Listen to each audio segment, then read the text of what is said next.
ಈಗ ನೀವು ಹೇಳಿದ್ರಿ ಆದರೆ ಆಮೇಲೆ ಎಲ್ಲ ದುಡ್ಡು ಕಲೆಕ್ಟ್ ಆದಮೇಲೆ ಟಿಕೆಟಿದು ಅದೆಲ್ಲ ದುಡ್ಡು ಕಲೆಕ್ಟ್ ಆದಮೇಲೆ ನಿರ್ಮಾಪಕರಿಗೆ ಅದು ಹೋಗುತ್ತೆ ಅಂತ. ಬಟ್ ಅಲ್ಲೇನಾದರೂ ಮೋಸ ನಡೆಯೋ ಸಾಧ್ಯತೆ ಇರುತ್ತೆ. ಮೆಸೇಜ್ ಬಂದ ತಕ್ಷಣ ನಾವು ಹೇಳ್ತೀವಿ ಇಷ್ಟು ಬಂದಿದೆ ಮೆಸೇಜು ಕರೆಕ್ಟ್ ಇದೆಯಾ ಚೆಕ್ ಮಾಡು ಅಂತ. ಅವ್ನು ಹೋಗಿ ಚೆಕ್ ಮಾಡ್ತಾನೆ. ಚೆಕ್ ಮಾಡಿದಾಗ ಸುಮಾರು ಜನ ಸಿಗಾಕೊಂಡು ಈಗ ನಾವು ಅದಕ್ಕೆ ಈಗ ಅದು ಹೆಂಗೆ ಅಂದರೆ ನಮಗೆ ಆ ಟೈಮಲ್ಲಿ ಏನು ಮಾಡಬೇಕು ಅನ್ನೋದೇ ಗೊತ್ತಾಗಲ್ಲ. ಈಗ ನಿಮ್ಗೆ ಬಿಸ್ನೆಸ್ ಆಗಲಿಲ್ಲ, 15 ಲಕ್ಷ ಬಿಸ್ನೆಸ್ ಆಗಲಿಲ್ಲ, ಎಷ್ಟು ಬಿಸ್ನೆಸ್ ಆಯಿತೋ ಅಷ್ಟು ಮಾತ್ರ ಇಟ್ಕೊಂಡು ಇನ್ನು ಮಿಕ್ಕಿದ ಅಮೌಂಟ್.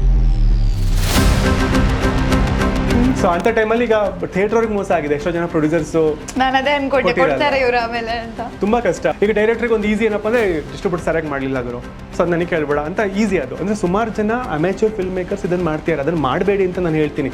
ಅದರಿಂದ ಏನೂ ಯೂಸ್ ಇಲ್ಲ. ಯಾವ ಡಿಸ್ಟ್ರಿಬ್ಯೂಟರ್ ಆಗಲಿ ಅವರು ಸಿನಿಮಾ ಕೆಡ್ಸೋಕ್ಕಾಗಲ್ಲ. ಎಲ್ಲರೂ ಹೋರಾಡ್ತಾರೆ. ಅವ್ರಿಗೆ ಒಂದು ಈಗೋ ಪಾಯಿಂಟಲ್ಲಿ ಅವರು ಹೋರಾಡ್ತಾರೆ ಗೊತ್ತಾ ನಿಮಗೆ, ನಾನು ಈ ಸಿನಿಮಾ ಗೆಲ್ಲಿಸಲೇಬೇಕು ಅಂತ. ಅಂದ್ರೆ ನೀವು 40 ಥಿಯೇಟರು 50 ಥಿಯೇಟರ್ ಏನೋ ಕೊಟ್ಟಿದ್ರಿ.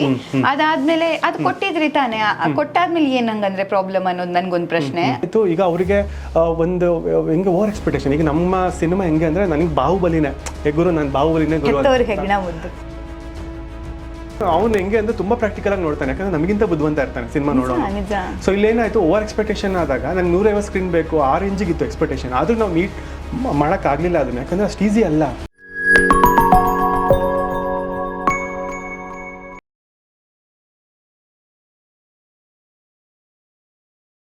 ಎಸ್, ಆ ನಿರೀಕ್ಷೆ ಹಂಗೆ ಇರಲಿ. ಬಟ್ ನನ್ಗೆ ಏನನ್ಸುತ್ತೆ ಗೊತ್ತಾ, ಈಗ ನೀವು ಹೇಳಿದ್ರಿ ಆದ್ರೆ ಆಮೇಲೆ ಎಲ್ಲ ದುಡ್ಡು ಕಲೆಕ್ಟ್ ಆದ್ಮೇಲೆ ಟಿಕೆಟಿದು ಅದೆಲ್ಲ ದುಡ್ಡು ಕಲೆಕ್ಟ್ ಆದ್ಮೇಲೆ ನಿರ್ಮಾಪಕರಿಗೆ ಅದು ಹೋಗುತ್ತೆ ಅಂತ.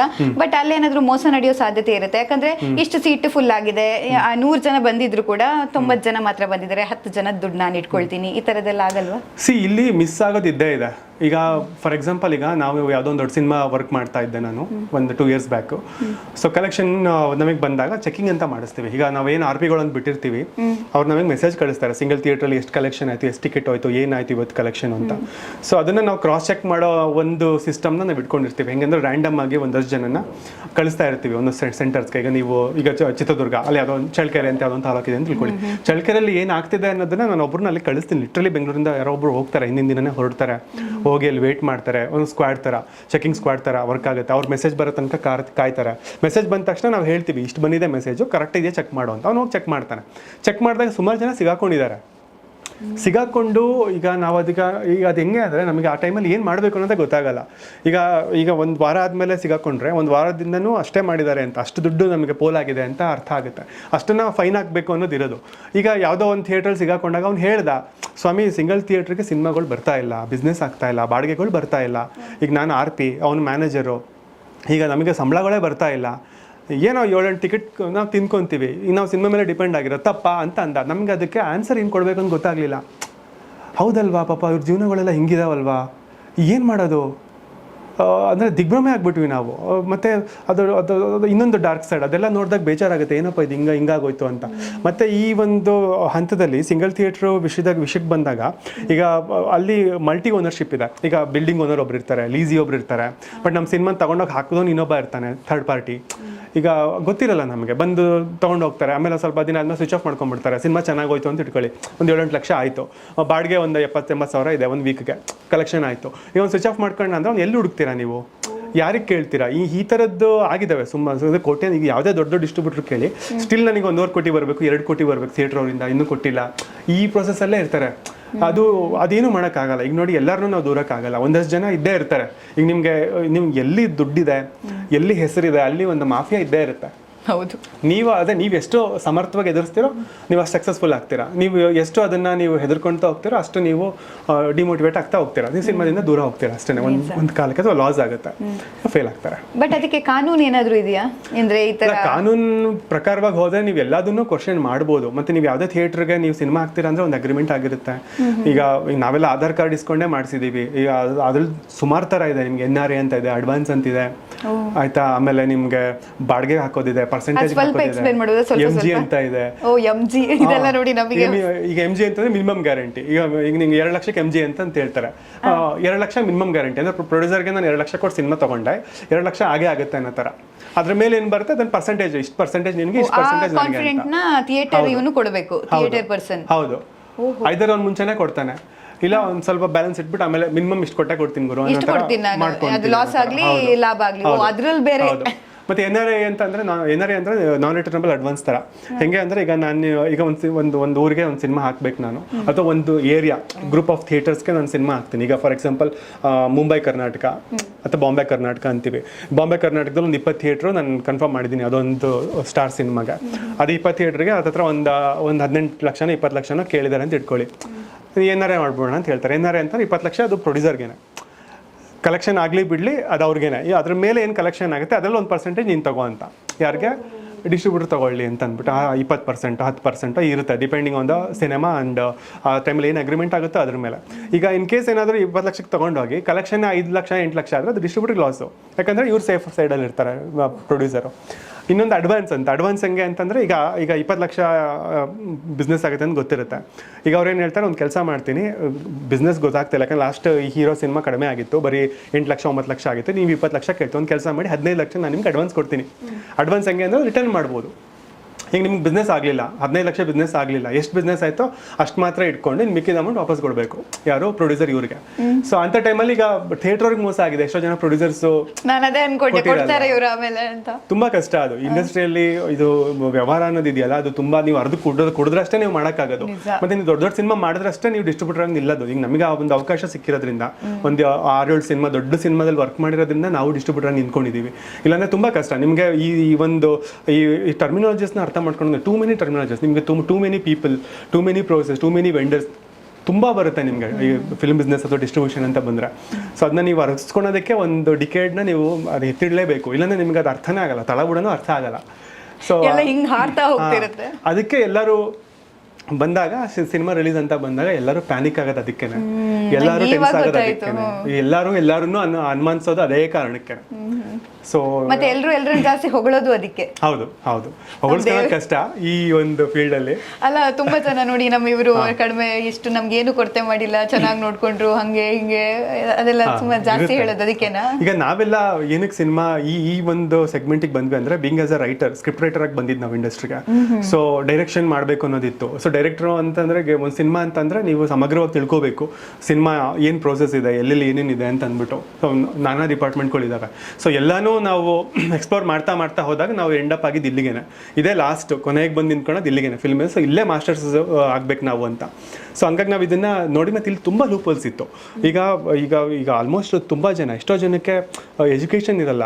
ನಿಮಗೆ ತುಂಬ ದೊಡ್ಡ ಥಿಯೇಟರ್ಸ್ ನಡೆಸ್ತಾ ಇರ್ತಾರೆ, ಅಥವಾ ದೊಡ್ಡ ಸಿನಿಮಾ ಡಿಸ್ಟ್ರಿಬ್ಯೂಟ್ ಮಾಡಿರ್ತಾರೆ. ಸೊ ಅವ್ರು ಅಪ್ಗ್ರೇಡ್ ಆಗಿರಲ್ಲ. ಈಗ ನಮ್ಮ ಜನ್ರೇಷನ್ ಅವ್ರು ಏನು ಮಾಡ್ಬೇಕು, ಅದನ್ನು ಅಪ್ಗ್ರೇಡ್ ಮಾಡಬೇಕು ಈ ಸಿಸ್ಟಮ್ನ ಅಂತ. ನಾವು ಅದಕ್ಕೆ ನಾವು ಫಿಲ್ಮ್ ಬಿಸ್ನೆಸ್ ಅಂತ ಕರಿಬೇಕು ಅಂತ ಅನ್ಕೊಂಡೆ.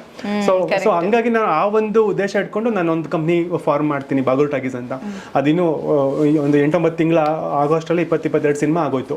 ಸೊ ಏನಕ್ಕೆ ಅಂದ್ರೆ ಒಂದು ಬದಲಾವಣೆ, ಅದನ್ನ ಬಯಸ್ತಾರೆ ಎಲ್ಲರೂ. ಸೊ ಆ ಬದಲಾವಣೆಗೆ ನಾವು ಒಡ್ಕೊಂಡಾಗ ನಾವು ಕೂಡ ಸಕ್ಸಸ್ ಆಗ್ತೀವಿ. ಮತ್ತು ನಮ್ಮ ನಾಲೆಡ್ಜ್ನ ಶೇರ್ ಮಾಡ್ತಾ ಇದೀವಿ. ಇಲ್ಲಿ ಬಿಸ್ನೆಸ್ ಮಾಡೋದಕ್ಕಿಂತ ನಾಲೆಡ್ಜ್ ಶೇರ್ ಮಾಡಬೇಕಂತ. ಯಾಕಂದರೆ ನಾವು ಇಂಡಸ್ಟ್ರಿನ ರೆಪ್ರೆಸೆಂಟ್ ಮಾಡೋರು.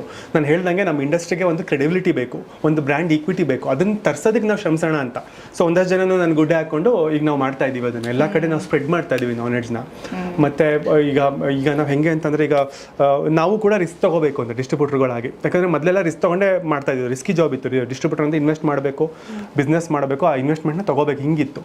ಈಗ ನಾವು ಕೂಡ ಹಾಗೆ ಮಾಡೋಣ ಅಂತ. ಯಾಕಂದರೆ ಈಗ ಯಾವಾಗ ಸಿನಿಮಾಗಳು ಓಡಲಿಲ್ಲ, ಎಲ್ಲರೂ 1 ಲಕ್ಷನೋ 2 ಲಕ್ಷನೋ ಡಿಸ್ಟ್ರಿಬ್ಯೂಷನ್ ಫೀಸ್ ಇಟ್ಕೊಂಡು ಮಾಡಕ್ಕೆ ಸ್ಟಾರ್ಟ್ ಮಾಡ್ಕೊಂಡ್ಬಿಟ್ರು. ಅದು ಎಲ್ಲ ಒಂದು ಕಡೆ ಇವ್ರಿಗೆ ಲೂಸ್ ಆಯ್ತು. ಯಾರು ಹೊಸ ಫಿಲ್ಮ್ ಮೇಕರ್ಸ್ ಯಾರು ಬರ್ತಿದ್ರು, ಡಿಸ್ಟ್ರಿಬ್ಯೂಟರ್ ಏನು ಬಿಡಪ್ಪ, ಒಂದು ದುಡ್ಡು ಇಸ್ಕೊಂಡು ನಮ್ಮನ್ನು ನೆಗ್ಲೆಕ್ಟ್ ಮಾಡ್ಬಿಡ್ತಾನೆ, ಈ ಥರದ್ದೆಲ್ಲ ಬಂತು. ಅದಕ್ಕೆ ನಾವೇನು ಮಾಡಿದ್ವಿ, ನೀವು ನಮ್ಮ ಕಂಪ್ನಿಗೆ ಬನ್ನಿ, ನಿಮ್ಮ ಸಿನಿಮಾ ನಾವು ಡಿಸ್ಟ್ರಿಬ್ಯೂಟ್ ಮಾಡಬೇಕಾ, ಒಂದು ಅಡ್ವಾನ್ಸ್ ಕೊಡಿ, ನಮಗೆ ಒಂದು ಸಣ್ಣ ಅಡ್ವಾನ್ಸ್ ಕೊಡಿ, ಮಿಕ್ಕಿದೇನಿರುತ್ತೆ 80% ನಮ್ಮದು ಫೀಸು, ಅದನ್ನು ನಾವು ನಿಮ್ಮ ಜೊತೆ ನಾನು ರಿಸ್ಕ್ ತೊಗೊಳ್ತೀನಿ ಅಂತ. ನಿಮ್ಮ ಸಿನಿಮಾ ಕಲೆಕ್ಷನ್ ಆದರೆ ನಾನು ಅದ್ರಲ್ಲಿ ತೊಗೊಳ್ತೀನಿ, ಕಲೆಕ್ಷನ್ ಆಗಲಿಲ್ಲ ನಾನು ತೊಗೊಳೋದಿಲ್ಲ. ನಾನು ಈ ಚಾಲೆಂಜ್ ಮೇಲೆ ಡಿಸ್ಟ್ರಿಬ್ಯೂಷನ್ ಈಗ ನೆಕ್ಸ್ಟ್ ನಾನು ಮುಂದುವರ್ಸ್ಕೊಂಡು ಹೋಗೋಣ ಅಂತ ಇದ್ದೀನಿ. ಸೊ ಇದು ಒಂದು ಕಡೆ ಸೈಂಟಿಫಿಕಲಿ ಇದು ವರ್ಕ್ ಆಗುತ್ತೆ ಅನ್ನೋದು ನನ್ನ ಉದ್ದೇಶ, ನನ್ನ ಹೋಪು. ಯಾಕಂದರೆ ಇದು ಹಿಂಗೆ ಇರಬೇಕು, ಡಿಸ್ಟ್ರಿಬ್ಯೂಷನ್ ಅಂದರೆ ಇದು ಹಿಂಗೆ ಆಗಬೇಕು. ಸೊ ಅವಾಗ ಏನಾಗುತ್ತೆ, ಈ 2 ಸೈಡಲ್ಲೂ ಅದು ಬ್ಯಾಲೆನ್ಸ್ ಆಗುತ್ತೆ. ಜವಾಬ್ದಾರಿ ಎಫರ್ಟ್ ಇರುತ್ತೆ, ಮತ್ತು ಜವಾಬ್ದಾರಿಗಳು ಕಾಣಿಸ್ತವೆ ಒಬ್ರಿಗೊಬ್ರು.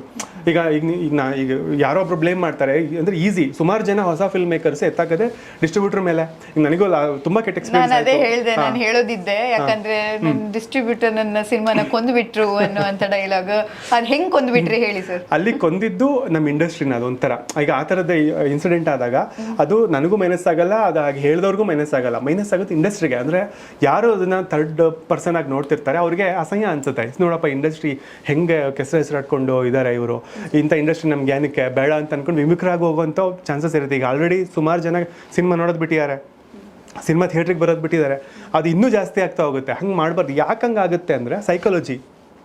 ಇಲ್ಲಿ ನಮಗೆ ತುಂಬ ಪ್ರೆಷರಲ್ಲಿ ಇರ್ತಾರೆ. ಯಾರೇ ಒಬ್ಬ ಹೊಸ ಫಿಲ್ಮ್ ಮೇಕರ್ ಆಗಲಿ, ಹಳೆ ಫಿಲ್ಮ್ ಮೇಕರ್ ಆಗಲಿ, ಎಲ್ಲರಿಗೂ ಪ್ರೆಷರೇ. ಸಿನಿಮಾ ಪ್ರಸವ ವೇದನೆ ಅಂತಾರೆ. ಅದನ್ನು ರಿಲೀಸ್ ಮಾಡಿ ಹಾಕಿರೋ ದುಡ್ಡು ತೆಗೆಯೋದಿದೆಯಲ್ಲ ತುಂಬ ಕಷ್ಟ. ಅದು ಆ ಟೈಮಲ್ಲಿ ಹೆಂಗಾಗುತ್ತೆ, ನಿಮಗೆ ಎಲ್ಲ ಬಿಟ್ಟೋಗ್ಬಿಡ್ತಾರೆ. ಅವ್ರವ್ರ ಕೆಲಸ ಮುಗಿಸ್ಕೊಂಡು ಅವ್ರವ್ರ ಪೇಮೆಂಟ್ ತೊಗೊಂಡು ಹೋಗ್ಬಿಡ್ತಾರೆ. ಕೊನೆಗೆ ಉಳಿಯೋದು ಇಬ್ಬರೇ, ಡಿಸ್ಟ್ರಿಬ್ಯೂಟ್ರು, PRO. ಆಯಿತಾ?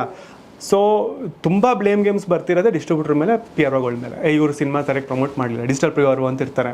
ಇವರು ಸರಿಯಾಗಿ ಡಿಜಿಟಲಿ ಪ್ರಮೋಟ್ ಮಾಡಲಿಲ್ಲ, ಇವರು ಸರಿಯಾಗಿ ಡಿಸ್ಟ್ರಿಬ್ಯೂಟ್ ಮಾಡಲಿಲ್ಲ, ಅದಕ್ಕೆ ನಮಗೆ ಸ್ಕ್ರೀನ್ ಸಿಗಲಿಲ್ಲ. ಹಂಗಿರಲ್ಲ. ನಮ್ಮ ಸಿನಿಮಾ ಶಕ್ತಿ ಹೆಂಗೆ ಅಂದರೆ, ನಿಮ್ಮ ಸಿನಿಮಾ ಸೂಪರ್ ಆಗಿದೆಯಾ, ಅದು ಪ್ಯಾನ್ ವರ್ಲ್ಡು ಆಗುತ್ತೆ, ಪ್ಯಾನ್ ಇಂಡಿಯಾನೂ ಆಗುತ್ತೆ, ಪ್ಯಾನ್ ಕರ್ನಾಟಕನೂ ಆಗುತ್ತೆ. ಅದನ್ನು ತಡೆಯೋಕ್ಕೆ ಯಾರಿಗೂ ಸಾಧ್ಯ ಇಲ್ಲ. ನಿಮಗೆ ಒಂದು ಥಿಯೇಟ್ರಿಂದ 150 ಥಿಯೇಟ್ರಿಗೆ ಜಿಗಿಯೋ ಸಿನಿಮಾಗಳು ನೋಡಿದ್ದೀವಿ ನಾವು, ಜಿಗ್ದಿರೋ ಸಿನಿಮಾಗಳು ನೋಡಿದ್ದೀವಿ, ಸೂಪರ್ ಹಿಟ್ ಆಗಿರೋ ಸಿನಿಮಾಗಳು ನೋಡಿದ್ದೀವಿ.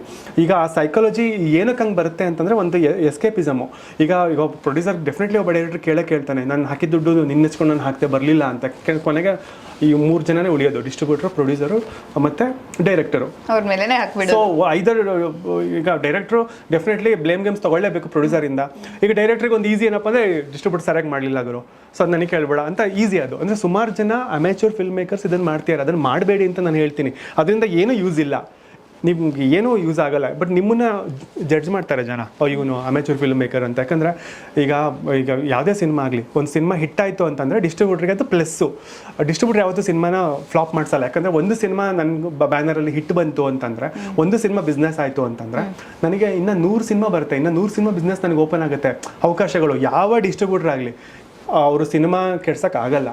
ಎಲ್ಲರೂ ಹೋರಾಡ್ತಾರೆ. ಅವ್ರಿಗೆ ಒಂದು ಈಗೋ ಪಾಯಿಂಟಲ್ಲಿ ಅವರು ಹೋರಾಡ್ತಾರೆ, ಗೊತ್ತಾ ನಿಮಗೆ, ನಾನು ಈ ಸಿನಿಮಾ ಗೆಲ್ಲಿಸಲೇಬೇಕು ಅಂತ. ನಿಜ. ಬಟ್ ಇಲ್ಲೇನಾಗುತ್ತೆ, ಇಲ್ಲಿ ಆ ಒಂದು ಅಮೆಚೂರಿಶ್ ಬಿಹೇವಿಯರ್ ಇದೆಯಲ್ಲ, ಅದು ಪ್ರಾಬ್ಲಮ್ಮು. ಯಾಕಂದರೆ ಅವರು ಕಾಗ್ನಿಟಿವ್ ಇರಲ್ಲ, ಅವ್ರಿಗೆ ಗೊತ್ತಿರಲ್ಲ. ಎಲ್ಲರೂ ಅಭಿಮಾನಿಗಳು, ನಾನು ಹೇಳಿದ್ನಲ್ವ, ಅಭಿಮಾನಿಗಳು ಇಲ್ಲಿ ಅರ್ಧಂಬರ್ಧ ತಿಳ್ಕೊಂಡಿರೋರೇ ಜಾಸ್ತಿ. ಯಾವಾಗ ಅವ್ರು ಕಂಪ್ಲೀಟ್ ನಾಲೆಡ್ಜ್ ಜೊತೆ ಬರ್ತಾರೆ, ಪ್ರೊಡ್ಯೂಸರ್ ಆಗಲಿ, ಡೈರೆಕ್ಟರ್ ಆಗಲಿ. ಸೊ ಸಿನಿಮಾ ಯಾವತ್ತೂ ಯಾರ ಮೇಲೂ ಬ್ಲೇಮ್ ಹಾಕಲ್ಲ. ಈಗ ನಂದೇ ಬ್ಲೇಮ್, ಗೆದ್ದರೂ ನಾನೇ, ಸೋತ್ರೂ ನಾನೇ. ಯಾಕಂದರೆ ಗೆದ್ದರೆ ಯಾರೂ ಡಿಸ್ಟ್ರಿಬ್ಯೂಟರ್ ಆಗಲಿ, PROನಾಗಲಿ ಯಾರೂ ಹೋಗಲ್ಲ, ಆಯಿತಾ? ಆದರೆ ಸೋತ್ರೆ ಡೆಫಿನೆಟ್ಲಿ ಅವ್ರು ಪಾಯಿಂಟ್ಔಟ್ ಮಾಡ್ತಾರೆ, ಕೊನೆಗೆ ಉಳ್ಕೊಂಡವ್ರು ಅವರೇನೇ ಅಲ್ವಾ, ಪಾಯಿಂಟ್ಔಟ್ ಮಾಡ್ತಾರೆ. ಅದು ಆಗಬಾರ್ದು ಅಂತ ನಾನು ಹೇಳೋದು ಅಷ್ಟೇ. ಈಗ ಅದ್ರ ನಿಮ್ಮ ಒಂದು ಕೇಸಸ್ ಆಯ್ತಲ್ವಾ, ಅಲ್ಲಿ ಸ್ವಲ್ಪ ಮಾತುಕತೆ ಆಯ್ತಲ್ಲ, ಅಲ್ಲಿ ನಾನು ಸ್ವಲ್ಪ ವಿಷಯನ ಅದನ್ನು ಸ್ವಲ್ಪ ಡಿಕೋಡ್ ಮಾಡಿದೆ.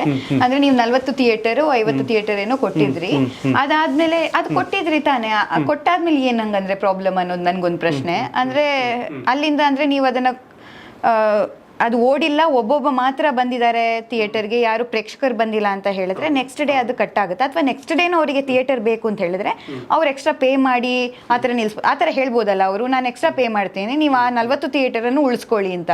ಇಲ್ಲ ಫ್ರೀಯಾಗಿ ಮಾಡ್ಕೊಡಿ ಅಂತ ಹೇಳಿದ್ರೆ ಯಾರು ಮಾಡ್ಕೊಳ್ಳಲ್ಲ. ಈಗ ಅವ್ರ ಹತ್ರ, ನಿಮ್ಮ ಹತ್ರ ಅವ್ರು ಎಕ್ಸ್ಪೆಕ್ಟ್ ಏನು ಮಾಡಿದ್ರು, ಇದನ್ನ ಇನ್ನೊಂದ್ಸಲನು 1 ವಾರಕ್ಕೆ ಫ್ರೀಯಾಗಿ ಯಾರು ಜನ ಬಂದಿಲ್ಲ ಅಂದ್ರೂ ಕೂಡ ಥಿಯೇಟರನ್ನ ಇಟ್ಕೋಬೇಕು ಅನ್ನೋದು ಎಕ್ಸ್ಪೆಕ್ಟೇಷನ್ ಅವರಿಗಿತ್ತ ನಿಮ್ಮ ಹತ್ರ? ಅಂದ್ರೆ ಇರ್ಬೋದು. ಯಾಕಂದ್ರೆ ಅವ್ರು ಹೇಳೋದು, ನೀನು ಡಿಸ್ಟ್ರಿಬ್ಯೂಟರ್ ಆದ್ಮೇಲೆ ನಿನ್ನ ಸಿನಿಮಾನ ಹೋಲ್ಡ್ ಮಾಡ್ಕೋಬೇಕು ಅನ್ನೋದು ಅವ್ರದ್ದು ಇದಿತ್ತು. ಆಕ್ಚುಲಿ ನೀನು ಡಿಸ್ಟ್ರಿಬ್ಯೂಟರ್ ಆದ್ಮೇಲೆ ನಾನು ಕೇಳಿದ ಸ್ಕ್ರೀನ್ ಕೊಡಬೇಕು ಅನ್ನೋ ಥರ. ಬಟ್ ಈಗ ನಂದು ಹೆಂಗೆ ಅಂದರೆ, ನಾವು ಪ್ರತಿ ಸಿನಿಮಾನ ನೋಡ್ತೀವಿ. ಸಿನಿಮಾ ನೋಡಿದ ತಕ್ಷಣ ಈಗ ನಮಗಿರೋ ನಾಲೆಡ್ಜಲ್ಲಿ, ಈಗ ನಂದು ಏನು, I am nothing in this industry, ನಾನು ಇನ್ನೂ ಹೊಸಬ, ಹಂಗೆ ನೋಡ್ಕೊಂಡ್ರೆ ಹೊಸ ಡಿಸ್ಟ್ರಿಬ್ಯೂಟ್ರು. ಬಟ್ ಒಂದು ಲೆವೆಲ್ಗೆ ನಾಲೆಡ್ಜ್ ಇದೆ, ನಾನು ಮಾಡ್ಕೊಂಡು ಹೋಗ್ತಾ ಇದೀವಿ. ಈಗ ನನಗಿಂತ 1000 ಸಿನಿಮಾ ಎಕ್ಸ್ಪೀರಿಯನ್ಸ್ ಇದೆ. ನನ್ನ ಪಾರ್ಟ್ನರ್ ಇದ್ದಾರೆ, ಅವ್ರಿಗೆ 1000 ಮೇಲಿದೆ ಎಕ್ಸ್ಪೀರಿಯನ್ಸ್, 1000 ಸಿನಿಮಾ ಎಕ್ಸ್ಪೀರಿಯನ್ಸ್ ಮೇಲಿದೆ. ಈಗ ಅವರೆಲ್ಲ ನಮಗೆ ಮಾರ್ಗದರ್ಶನ ನಿಂತ್ಕೊಂಡು ನಮ್ಮ ಜೊತೆಗೆ ಪಾರ್ಟ್ನರ್ಶಿಪ್ಪಲ್ಲಿ ಮಾಡ್ಕೊಂಡು ಹೋಗ್ತಾ ಇರ್ತೀವಿ. ಸೊ ನಾವು ಒಂದು ಸಿನಿಮಾ ನೋಡಿದಾಗ, ಜೊತೆಯಾಗಿ ಕೂತ್ಕೊಂಡು ಸಿನಿಮಾ ನೋಡಿದಾಗ ನಮ್ಗೆ ಗೊತ್ತಾಗ್ಬಿಡುತ್ತೆ ಹಣೆ ಬರ. ನೀವು ಎಂಥದೇ ಸಿನಿಮಾ ತೋರಿಸಿ, ಆ ಸಿನಿಮಾ ಏನಾಗುತ್ತೆ ಅನ್ನೋ ಸಿನಿಮಾ ನೋಡಿದ್ದೀನೇ ನಮಗೆ ಗೊತ್ತಾಗ್ಬಿಡುತ್ತೆ. ಬಟ್ ನಾವೇನು ಮಾಡ್ತೀವಿ, ಆದಷ್ಟು ರೆಸ್ಕ್ಯೂ ಪ್ಲಾನ್ನ ಸ್ಟ್ರಾಟಜಿಕಲಿ ನಾವು ಪ್ಲಾನ್ ಮಾಡ್ತೀವಿ. ಏನು ಮಾಡ್ಬೋದು ಇದು ಸಿನಿಮಾ ರೆಸ್ಕ್ಯೂ ಮಾಡೋದಕ್ಕೆ, ಆದಷ್ಟು ನಾವು ಡಿಫೆಂಡಿಗಾಗಿ ಏನು ಮಾಡಬೇಕು ಅಂತ. ಈಗ ನಾನು ಇವ್ರಿಗೂ ಕೂಡ ನಾನು ಅವ್ರಿಗೆ ಫಸ್ಟ್ ಕೊಟ್ಟಿದ್ದೆ, ನೋಡಿ ನೀವು ಒಂದು 12 ಮಲ್ಟಿಪ್ಲೆಕ್ಸ್ ಮಾಡಿ, ಒಂದು 8 ಸಿಂಗಲ್ ಸ್ಕ್ರೀನ್ ಮಾಡಿ, ನಮ್ಮ ಸಿನಿಮಾ ಕೆಪಾಸಿಟಿ ಇಷ್ಟೇ, ಹಾಕೋಣ, ಚೆನ್ನಾಗಿ ವರ್ಕ್ ಆಯ್ತಾ, ಆಮೇಲೆ ಸೆಕೆಂಡ್ ವೀಕ್ಗೆ ದುಡ್ಡು ಇಸ್ಕೊಂಡು ಸಿನಿಮಾ ಹಾಕೋಣ. ಯಾಕಂದರೆ ಡಿಮ್ಯಾಂಡ್ ಆ್ಯಂಡ್ ಸಪ್ಲೈ ಥರ. ಈಗ ಡಿಮ್ಯಾಂಡ್ ಬಂದುಬಿಡುತ್ತೆ ಸಿನಿಮಾಗೆ, ಅವಾಗ ನಮಗೆ ಅದು ಲಾಭ, ಅದು ಒಂಥರ ನಮ್ಮ ಕೈಲಿರುತ್ತೆ ಕಂಟ್ರೋಲು. ಸೊ ನಾವು ಮಾತಾಡಿ ಇದನ್ನ ಹೇಳಿದ್ನಲ್ಲ, ಟರ್ಮ್ಸ್, ಡಿಸ್ಟ್ರಿಬ್ಯೂಷನ್ ಟರ್ಮ್ಸ್, NR ಏನೋ ಅಡ್ವಾನ್ಸು ಏನೋ ಒಂದು ಮಾಡಿಬಿಟ್ಟು ಹಾಕ್ತೀವಿ. ಆದರೆ ಇಲ್ಲೇನಾಯಿತು, ಈಗ ಅವರಿಗೆ ಒಂದು ಹೆಂಗೆ ಓವರ್ ಎಕ್ಸ್ಪೆಕ್ಟೇಷನ್. ಈಗ ನಮ್ಮ ಸಿನಿಮಾ ಹೆಂಗೆ ಅಂದರೆ, ನನಗೆ ಬಾಹುಬಲಿನೇ ಗುರು ನಾನು ಬಾಹುಬಲಿನೇ ಗುರು ಅಂತ. ಹೆತ್ತವ್ರಿಗೆ ಹೆಗ್ಗಣ ಮುದ್ದು. ಅದನ್ನ ನಾನು ಹಿಂಗೆ ಹೇಳ್ತಾ ಇದ್ದೀನಿ. ಬಟ್ ನೋಡೋರಿಗೆ ನಮ್ಮ ಸಿನಿಮಾ ಏನಿರುತ್ತೆ ಅದೇನೆ, ಅಷ್ಟು ಮಾತ್ರ ಅವ್ನು ಹೆಂಗೆ ಅಂದ್ರೆ ತುಂಬಾ ಪ್ರಾಕ್ಟಿಕಲ್ ಆಗಿ ನೋಡ್ತಾನೆ, ಯಾಕಂದ್ರೆ ನಮಗಿಂತ ಬುದ್ಧಿವಂತ ಇರ್ತಾನೆ ಸಿನಿಮಾ ನೋಡೋ. ನಿಜ. ಸೊ ಇಲ್ಲೇನಾಯ್ತು, ಓವರ್ ಎಕ್ಸ್ಪೆಕ್ಟೇಷನ್ ಆದಾಗ ನಂಗೆ 150 ಸ್ಕ್ರೀನ್ ಬೇಕು, ಆ ರೇಂಜಿಗೆ ಇತ್ತು ಎಕ್ಸ್ಪೆಕ್ಟೇಷನ್, ಆದ್ರೂ ನಾವು ಮೀಟ್ ಮಾಡೋಕ್ಕಾಗಲಿಲ್ಲ ಅದನ್ನ, ಯಾಕಂದ್ರೆ ಅಷ್ಟು ಈಸಿ ಅಲ್ಲ. ಈಗ ನನ್ನ ಕೈಲಿ ಏನೂ ಇರೋದಿಲ್ಲ. ಈಗ ನಾವು ಎಂಟರ್ ಕರ್ನಾಟಕ ಒಂದು 40 ಥಿಯೇಟ್ರ್ ಮಾಡ್ತೀವಿ ಅಂತಂದರೆ ಯಾರೂ ನಮಗೆ ಸಪೋರ್ಟಿವ್ ಆಗಿರಲ್ಲ. ಅವ್ರು ಹೋಗ್ಬೇಕು, ಅವ್ರಿಗೆ ಕನ್ವಿನ್ಸ್ ಮಾಡಬೇಕು, ಸಿನಿಮಾ ಬಗ್ಗೆ ತಿಳಿ ಹೇಳಬೇಕು, ಹೇಳಿಬಿಟ್ಟು ಹೆಂಗೋ ಫ್ರೀಯಾಗಿ ತೊಗೊಂಡಿರ್ತೀವಿ. ಎಲ್ಲೂ ನಾವು ಈಗ ಆಸ್ ಎ ಡಿಸ್ಟ್ರಿಬ್ಯೂಟರ್ ಆಗಿ ನಂದೊಂದು ಕಮಿಟ್ಮೆಂಟ್ ಇದೆ, ಜಾಸ್ತಿ ದುಡ್ಡು ಹಾಕ್ಸೋದು ಬೇಡ ಅಂತಲೇ ನಾವು ಕೆಲಸ ಮಾಡ್ತೀವಿ, ಮತ್ತು ಟ್ರಾನ್ಸ್ಪರೆಂಟಾಗಿ ಮಾಡ್ತೀವಿ.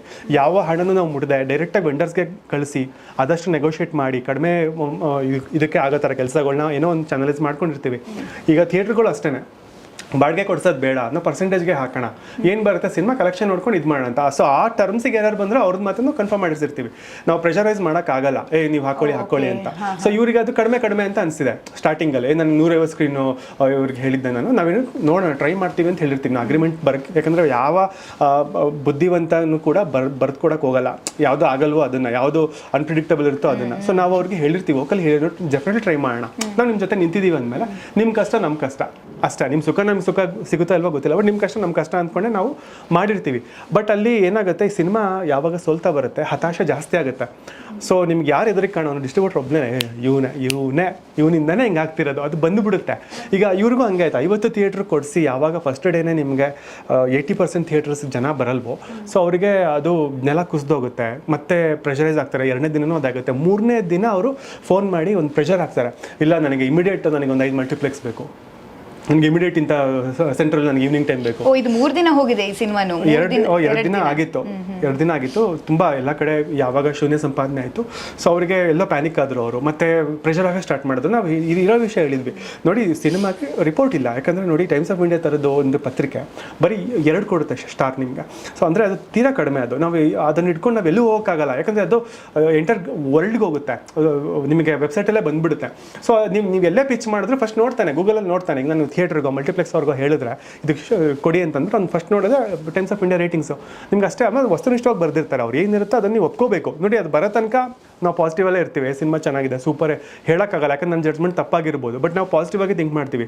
ಸೊ ಯಾವಾಗ ಅದು ಬರುತ್ತೆ ನಾವು ಒಪ್ಕೋಬೇಕು, ಯಾವಾಗ ಜನ ಬರಲ್ಲ ನಾವು ಒಪ್ಕೋಬೇಕು. ಎಲ್ಲೋ ಏನೋ ಮಿಸ್ ಆಗಿದೆ ನಮ್ಮ ಸಿನಿಮಾ, ನಾವು ಬೇರೆದೇನೋ ಮಾಡಬೇಕಾಗಿದೆ, ಇರೋ ಸ್ಕ್ರೀನ್ಸ್ನ ಉಳಿಸ್ಕೋಬೇಕಾಗಿದೆ ಅಂತ. ಅವ್ರು ಯಾವಾಗ ಅದು ಈಗ ಗೊತ್ತಾಗ್ಬಿಡುತ್ತೆ. ಈಗ 3ನೇ ದಿನಕ್ಕೆ ಎಲ್ಲರೂ ತಗ್ಲಾಕೊಳ್ತಾರೆ. ಈಗ ಫೈನಾನ್ಷಿಯರ್ಸ್ ಇರ್ಬೋದು, ಅಥವಾ ಅವ್ರ ಫ್ಯಾಮಿಲಿಯಲ್ಲಿ, ಈಗ ಆ್ಯಕ್ಚುಲಿ ಅವ್ರ ಫ್ಯಾಮಿಲಿಯಿಂದ ಎಷ್ಟೋ ದುಡ್ಡು ಇಸ್ಕೊಂಡಿರ್ತಾರೆ. ಈಗ ಅವ್ರಿಗೆಲ್ಲ ಒಂದು ಭ್ರಮೆ ಕ್ರಿಯೇಟ್ ಮಾಡಬೇಕಲ್ಲ. ಸೊ ಅವಾಗ ಏನಾಗುತ್ತೆ, ಈ ಥರದ್ದು ಐಡಿಯಾಗಳು ಹೊಳಿತವೆ. ಥಿಯೇಟ್ರಿಗೆ ಹೋಗ್ತಾರೆ, ಅಳ್ತಾರೆ, ಅದನ್ನು ಶೂಟ್ ಮಾಡಿಸ್ತಾರೆ, ಒಂದಷ್ಟು ಜನ ಇನ್ಫ್ಲುಯೆನ್ಸರ್ಸಿಗೆ ಕೊಟ್ಟು ಅದನ್ನು ದುಡ್ಡು ಕೊಟ್ಟು ಬೂಸ್ಟ್ ಮಾಡಿಸ್ತಾರೆ.